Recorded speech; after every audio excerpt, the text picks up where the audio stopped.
Shalom, salam berkat dari kami untuk pendengar sekalian.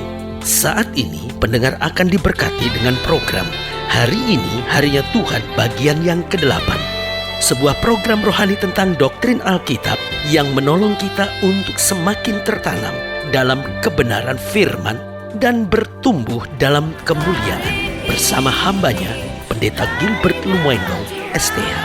Banyak orang merasa doktrin Alkitab sebagai sesuatu yang membingungkan. Tetapi tahukah saudara bahwa doktrin Alkitab intinya adalah memahami Alkitab dengan benar, dengan pemahaman yang sistematis, sehingga kita terus dapat tertanam di dalam kebenaran firman, sehingga kita terus bertumbuh di dalam kemuliaan Allah. Buka hati saudara sekalian untuk menerima berkat-berkat firman-Nya hari ini. Apapun yang hidup di muka bumi pasti bertumbuh.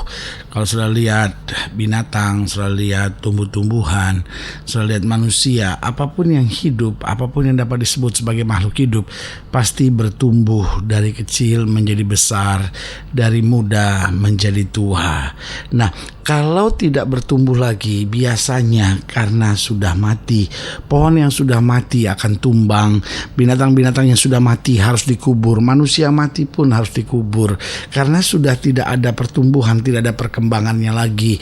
Nah, dalam kehidupan iman kita juga sama. Dalam kehidupan iman kita, kalau iman kita itu hidup, maka harus ada pertumbuhan dari orang yang tadinya berdosa menjadi orang yang meninggalkan dosa, bahkan kemudian menjadi orang yang membenci dosa. Dari orang yang stres dengan masalah lalu menjadi orang yang menghadapi masalah dan akhirnya menjadi orang yang menang atas masalah.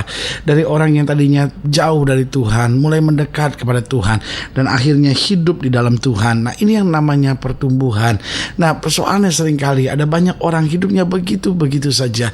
Dia pikir dia hidup padahal dia mati. Kenapa dia pikir dia hidup padahal dia mati? Karena memang mungkin kelihatannya secara fisik dia hidup, tetapi sebetulnya imannya mati. Nggak ada pertumbuhan apa-apa, hidupnya begitu-begitu saja. Dia bilang bahwa dia anak Tuhan, dia bilang dia mengasihi Tuhan, tapi nggak ada perubahan sama sekali, tidak ada pertumbuhan sama sekali. Hidupnya begitu-begitu saja. Nah, saudaraku yang kasih dalam Tuhan, yang seperti itu disebut oleh Alkitab sebagai orang-orang yang mati. Kenapa? Karena tidak bertumbuh. Bahkan dalam Yeskel dikatakan yang seperti itu hanya tulang-tulang kering yang berserakan. Tetapi ketika Roh Allah masuk di dalamnya, maka kemudian ada harapan kembali untuk pertumbuhan. Biar kalau kita bertumbuh, maka makin hari kita makin kuat. Kita bertumbuh, makin hari kita makin dewasa. Kita bertumbuh, makin hari kita makin mengerti. Haleluya. Selamat datang dalam program kita Hari Ini Harinya Tuhan, sebuah program rohani yang kembali mengingatkan kepada kita betapa pentingnya kita menjadikan firman Tuhan sebagai dasar keseharian hidup kita. Karena selama kita jadikan firman Tuhan sebagai dasar keseharian hidup kita, langkah-langkah ke depan kita penuh dengan kepastian, mujizat, dan perkara-perkara yang besar. Haleluya. Dan dalam program ini kita memang sedang membahas tentang bertumbuh. Nah, saudaraku yang kasih dalam Tuhan, Alkitab dengan tegas berkata, iman timbul dari pendengaran dan pendengaran akan firman Kristus. Berarti orang-orang yang hidup dengan firman Tuhan, orang-orang yang menerima firman Tuhan, maka seharusnya hidupnya akan makin hari makin bertumbuh, makin hari makin dewasa, makin hari makin mengerti, makin hari makin meninggalkan dosa, dan makin hari makin karakternya, hidupnya berubah karena mau ditegur, mau dikasih tahu, mau dinasihati, dan akhirnya makin hari dia makin kuat, makin tangguh, makin kuat, makin teguh, makin kuat, makin teguh dalam menghadapi segala perkara. Nah, saudaraku yang kasih dalam Tuhan, pembahasan kita hari ini sedang terambil dari 2 Petrus pasal 3, 2 Petrus pasal 3 ayat 17 sampai ayat yang ke-18. Demikian firman Tuhan. Nah, bagian ini sekaligus adalah bagian terakhir dari surat Petrus, dan biasanya kalau kita baca dalam Alkitab, surat atau bagian terakhir dari sebuah surat itu adalah bagian yang menekankan kembali tentang pengajaran yang sudah disampaikan. Nah, dalam 2 Petrus pasal 3 ayat 17 sampai 18 demikian firman Tuhan dikatakan, tetapi kamu, saudaraku yang kekasih, kamu telah mengetahui hal ini sebelumnya. Karena itu waspadalah supaya kamu jangan terseret ke dalam kesesatan orang-orang yang tak mengenal hukum, dan jangan kehilangan peganganmu yang teguh. Tetapi, nah ini penekanannya di sini oleh Petrus dikatakan, bertumbuhlah dalam kasih karunia dan dalam pengenalan akan Tuhan dan Juru Selamat kita Yesus Kristus. Baginya kemuliaan sekarang dan sampai selama-lamanya. Haleluya. Nah, di akhir suratnya Petrus mulai menekankan tentang dan bertumbuh tumbuhlah dan bertumbuhlah. Dengan lain kata, Petrus mau menekankan bahwa betul kamu sudah dengar firman, betul kamu sudah menerima ajaran yang baik, betul kamu sudah terlibat dalam kegiatan-kegiatan rohani, tapi kalau nggak ada pertumbuhan, cuman sekedar menjadi tua tapi tidak bertumbuh, sekedar lebih lama dalam gereja tetapi tidak ada masukan-masukan yang berarti, sekedar lebih lama dalam kegiatan-kegiatan rohani, lebih lama bergaul dengan orang-orang rohani tapi nggak ada pertumbuhan, maka saudaraku yang kasih dalam Tuhan, nggak ada artinya semuanya itu. Kenapa? Karena kita tetap akan jatuh bangun, kita tetap akan kehilangan damai sejahtera, kita akan tetap kehilangan kekuatan, kita akan tetap kehilangan kuasa, kita tetap akan kehilangan damai sejahtera yang Tuhan sediakan buat kita. Sehingga Petrus mau menekankan di sini, persoalannya bukan sekedar apakah kamu ada di gereja atau tidak, persoalannya bukan apakah kita ada di dalam kegiatan rohani atau tidak, tetapi persoalannya adakah kita mau bertumbuh, kita mau bertumbuh, kita mau bertumbuh, dan kita mau bertumbuh. Nah, kalau kita pelajari dalam ayat bacaan ini, maka kita lihat beberapa hal yang penting tentang pertumbuhan. Nah, kalau kita lihat dalam dunia sekuler saja, dalam makhluk hidup, apa sih yang dibutuhkan untuk bertumbuh? Yang pertama otomatis makanan yang baik. Makanan yang baik itu dibutuhkan untuk pertumbuhan. Orang tua akan berkata kepada anaknya, nak kamu makan dong supaya kamu tuh sehat, supaya kamu bertumbuh, supaya kamu kuat, supaya kamu cepat tinggi, ya kan? Karena makanan yang baik itu akan membuat pertumbuhan kita menjadi baik. Nah, apa makanan dalam hubungan kita dengan pertumbuhan rohani kita? Yaitu makanan rohani kita. Nah, apa makanan rohani kita? Makanan rohani kita adalah firman Tuhan. Nah, saudaraku yang kasih dalam Tuhan, ini yang seringkali banyak orang tidak mau bergaul. Betul dia dengar khotbah, tapi dia tidak hidup dalam firman Tuhan. Dia cuma senang mungkin cerita-cerita lucunya, dia senang semangat pendetanya, dia senang cara pendetanya menguraikan, tetapi dia tidak makan firman Tuhan itu. Artinya dia tidak tenggelamkan dalam hidupnya, dan dia tenggelam di dalam firman Tuhan itu. Dan karena itu sama seperti orang datang ke misalnya ada food festival gitu, ada festival makanan. Orang lihat, wah makanannya bagus ya, wah ini bagus, ih lucu loh, cara masaknya bagus loh, ih cara nyajiannya bagus loh, ih enak sekali. Nah, dia tidak akan pernah bisa kenyang sampai dia makan. Dan kalau sampai pada makan, itu sudah tidak ada hubungannya lagi dengan cara masak, tidak ada hubungannya lagi dengan cara menyajikannya, tetapi rasanya. Artinya gini, kalau pedes ya pedes gitu. Nah, begitu juga firman Tuhan, kalau tajam ya tajam, kalau tegas ya tegas. Nah, itu yang harus kita bedakan antara memasaknya, menyajikannya dengan memakannya. Nah, saudaraku yang kekasih dalam Tuhan, jadi yang pertama, bagaimana kita bisa bertumbuh, yaitu jika kita makan makanan rohani dengan baik, yaitu kita tenggelam dalam firman Tuhan, kita makan firman Tuhan, kita gali firman Tuhan, kita selidiki firman Tuhan, dan biarkan firman Tuhan itu yang menguasai hidup kita. Yang kedua, ciri makhluk hidup untuk dapat hidup, yang kedua saya pelajari, yaitu perlu pernafasan yang sehat. Jadi di udara yang polusi, maka pertumbuhan seorang bisa terganggu. Bahkan bukan pertumbuhan yang terganggu, orang itu bahkan bisa hidup dalam penyakit, saudara-saudara.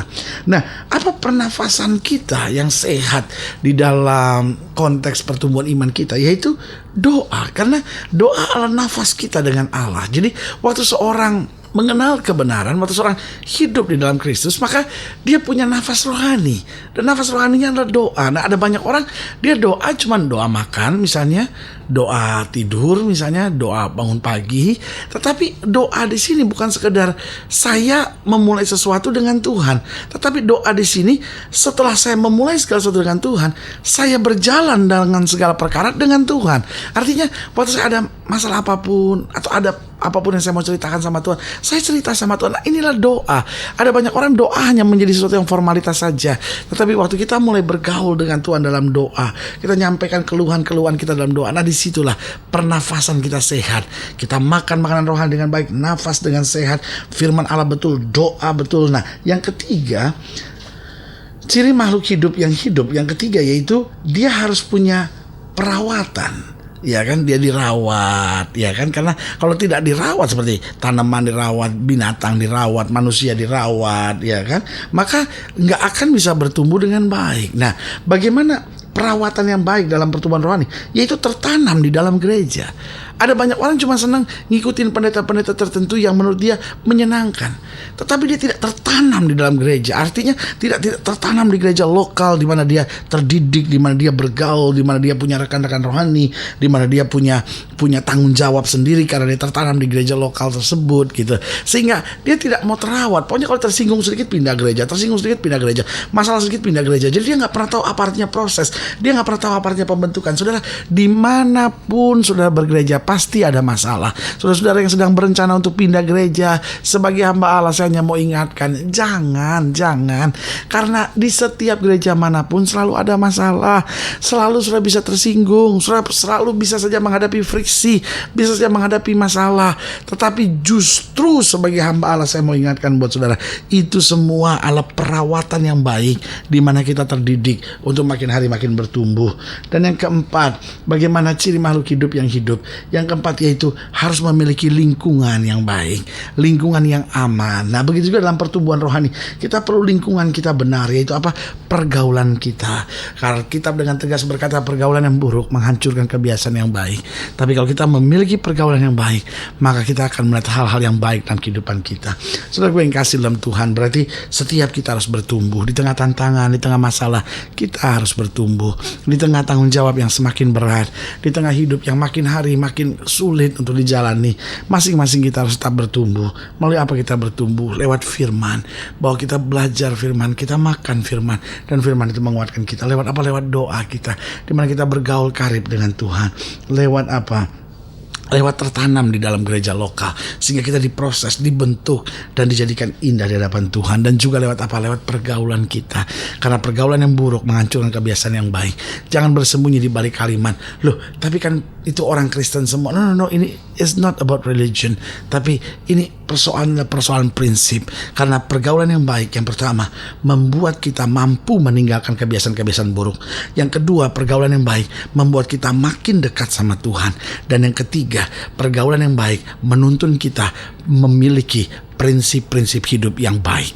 Karena kalau seorang bergaul lalu prinsip-prinsip hidupnya makin hari makin baik, makin hari makin rohani, itu dia dalam pergaulan yang baik. Saudara yang kasih dalam Tuhan, jika ingin dilayani lebih jauh, hubungi kami melalui telepon, hubungi kami melalui surat, kunjungi website kami.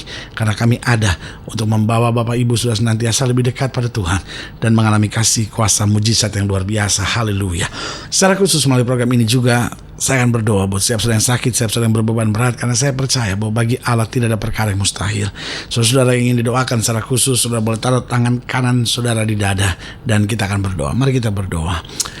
Bapa, dalam nama Yesus, hamba doa buat setiap pendengar sekalian, mereka yang sakit, mereka yang berbeban berat, mereka yang sedang menghadapi masa-masa yang sukar, atau mereka yang mungkin selama ini pertumbuhan rohaninya terganggu karena ada hal-hal tertentu yang sedang kami pelajari hari ini. Bapa, hamba doa di dalam nama Yesus, Tuhan jamah, bangkitkan iman kami sehingga kami merebut mujizat, kemenangan, kesembuhan, dan kami bertumbuh dalam segala hal ke arah kebenaran dan kemuliaan Tuhan. Di dalam nama Yesus kami berdoa. Haleluya. Amin. Saudara yang kasih dalam Tuhan, kita sudah berdoa. Ingat, Allah tidak pernah lalai menepati janjinya. Ini saatnya buat kita untuk bangkit bersemangat, bersuka cita dalam menghadapi segala perkara. Karena kita tahu Yesus sumber kekuatan kita, Yesus sumber kemenangan kita, Yesus sumber kepastian kita. Dan bersama dengan Dia, kita tidak akan goyah. Doa saya menyertai saudara. Sampai berjumpa pada program berikut. Dan jangan lupa, jadikan hari ini harinya Tuhan. Haleluya.